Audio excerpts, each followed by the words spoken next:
Me ollaan nyt täällä SciFestin lennokkipajalla. Ja tää on oikeastaan aika suosittukin paja täällä. Joo, lennokkeja täällä on tehty ihan älyttömästi. Niitä on lennätetty myös ihan älyttömästi ja täällä on ollut ihmisiä koko ajan. Ja mua kyllä kiinnostaisi vähän itekin kokeilla, että miten tommonen lennokin tekeminen onnistuu. Niin muakin. Voitais varmaan käydä kysymässä tuolta pajan vetäjältä tuolta Erkolta vähän tästä. Nää on lennokkeja vai miksi näitä pitäisi kutsua? Nää on lennokkeja. Aivan oikein. Okay. Joo. Lumimoottorilennokkeja. Okei. Ja miten se sitten käytännössä toimii?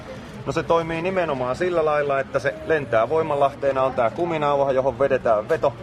Ja sitten päästetään ja sitten se lähtee soutaan tuonne pitkin halliin. Mä katsoin sulle, että tässä on joku tämmönen niinku veivi. Juu. Kun mulla on pikkusen kiire vetää ja tähän laitetaan paljon kiekkoa, niin me käytetään tämmöstä veiviä, jolla saadaan 10 kertaa nopeammin se veto siihen vedettyä, että ei mene koko päivä kiertäessä, vaan se menee niinku paljon nopeammin. Haluatko nähdä, miten se toimii? Totta kai ilman muuta. Okei, no nyt sun pitää olla mulle assarina. Joo. Eli sä otat tosta tohon peukalon etusormi hankaan sen rungon. Joo. Noin, okei. Hyvä. Tasainen rauhallinen pito.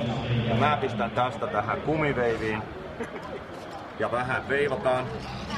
Ja nyt kun mä kierrän tästä, niin tää veivi kiertää 10 kierrosta vetoa tuohon kumiin jokaisella veivikierroksella. Sehän tulee ihan hirveästi niitä kierroksia. Tulee joo.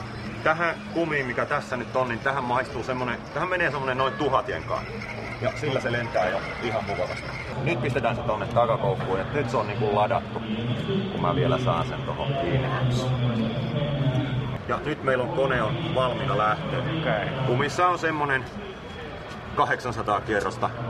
Ja sillä tää hyvällä tuurilla semmosen melkein puoli minuuttia tuolla lentää. No mitä pitää muistaa sit, kun tällaista aletaan lennättämään? Että onko se joku tietty tyyli, miten se pitäisi laittaa ilmaan? On.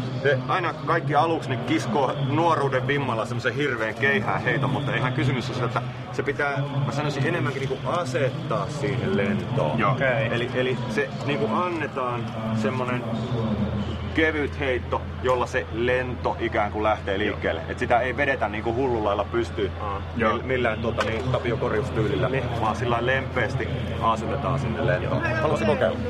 No, mä voin yrittää. No niin.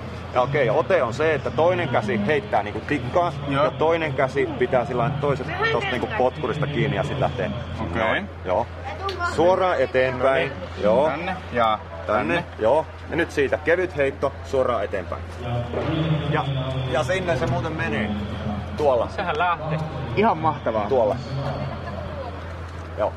Oikein sopiva veto tuli. Vau. Se meni kyllä tosi hienosti ja tosi ylös. Ihan hirveen hienosti. Hirveä on muuten myös Henri.